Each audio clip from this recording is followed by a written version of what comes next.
আসসালামু আলাইকুম। আমি শারমিন বলছি। আমার পেজের নাম শিলাই রানী। নতুন চ্যানেল খুলেছি ইউটিউবে। আপনাদের সবার আমন্ত্রিত। তো আজকে দেখাবো এই ব্যাগ কিভাবে তৈরি করি আমরা, সেই ভিডিওটা দেখাবো। আর এই ব্যাগ তৈরি করতে আমি ব্যবহার করেছি সামারিয়ান সুতা। আপনারা চাইলে অন্য সুতাও ব্যবহার করতে পারেন। তো দেরি না করে চলুন দেখি কিভাবে আমরা ব্যাগটা তৈরি করি। তো ব্যাগটা তৈরি করার জন্য আমি প্রথমে চেন করে নিয়েছি 10 ইঞ্চি মতো। চেন তো কম বেশি আমরা সবাই পারি, এই জন্য আমি দেখাইনি।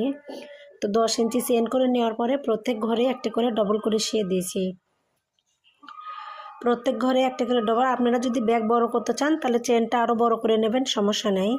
তো আমি প্রত্যেক ঘরে একটা করে ডবল ক্রোশিয়া দিয়েছি। প্রত্যেক ঘরে একটা করে ডবল ক্রোশিয়া দেওয়ার পরে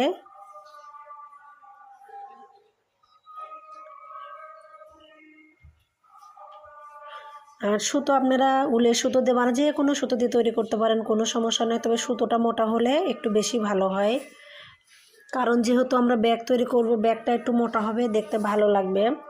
আর এটা একটা ছোট বাচ্চার ব্যাগ। আপনারা বড়দের চাইলে বড়দের জন্য তৈরি করতে পারেন, কোনো সমস্যা নেই।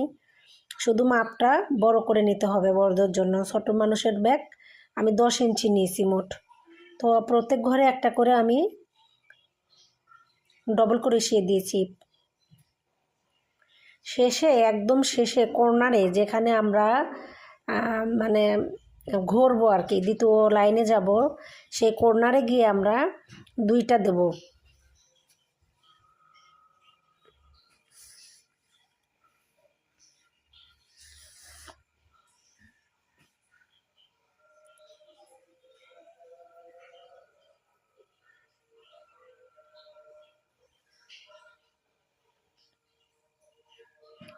তো এইভাবে আমি পুরো রাউন্ড করে এসেছি। প্রত্যেক ঘরে আমি একটা করে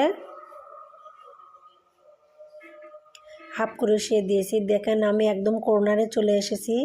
তো কর্নারে চলে আসার পরে কোনায় যে একটা ঘর আছে, সেই ঘরে আমি পরপর 2টা হাফ ক্রোশিয়া দিয়েছি। 2টা হাফ ক্রোশিয়া দেওয়ার পরে আমি পরের লাইনে মানে অপোজিটে যে একটা, আমি প্রত্যেক ঘরে একটা করে, এখানেও একটা করে ডবল ক্রোশিয়া দিয়ে যাব। আমি আগের রাউন্ডে যে কাজ করেছি অপোজিটে, এই এই কাজটাও আমি ওই সেম গোড়াতেই, সেম ঘরে একটা করে ডবল ক্রোশিয়া করে যাব প্রত্যেকটা গোড়াতেই। তো এইভাবে আমি পুরো কাজ করব।